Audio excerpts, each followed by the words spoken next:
If you're like me, until the last couple of years, you haven't really had to know much about Syria other than the general region it's in. But with the recent attacks and our possible involvement in their civil war, staying oblivious is much less of an option. Now I know, it's tough to ask questions about something when you don't even know what questions to ask.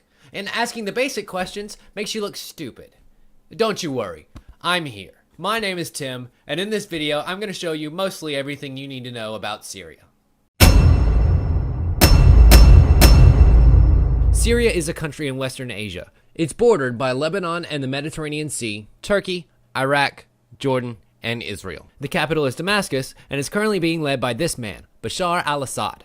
It's a country full of diverse landscapes, flora, and fauna, and is home to just as many kinds of people and religions, including Alawites, Sunnis, Christians, Armenians, Assyrians, Druze, Kurds, and Turks. But the majority of the common people are made up of the Sunnis, while the government is mostly run by the Alawites. And currently, it's in the middle of a very, very violent civil war. Think back to 2011 for a moment, if you would.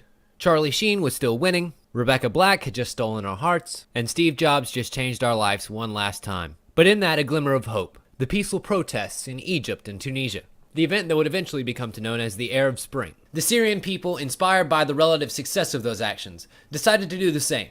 And instead of rousing support and ousting officials, they were met with a full-on assault. The Syrian military was ordered to kidnap, torture, kill, even mutilate and display the bodies of the activists and rebellion leaders. Eventually, even that facade was dropped, and the military just began openly firing on its own citizens.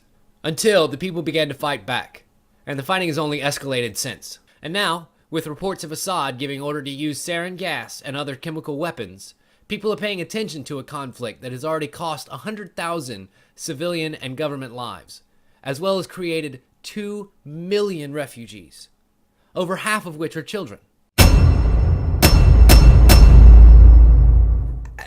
Not really? No?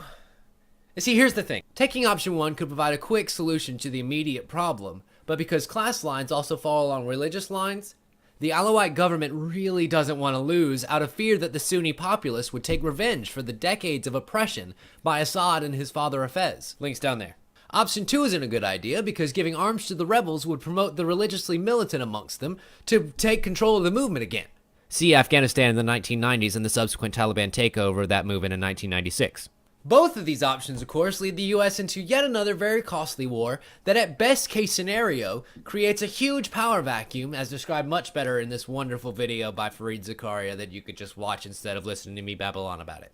While logically this might be a good option, it also means turning your backs on an entire nation of people while the flames of war just smolder themselves out.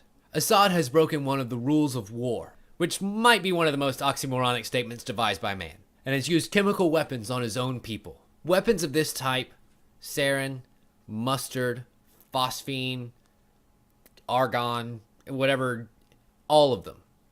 These are weapons of terror first, and weapons of war second. And as such, they should absolutely be banned from the battlefield.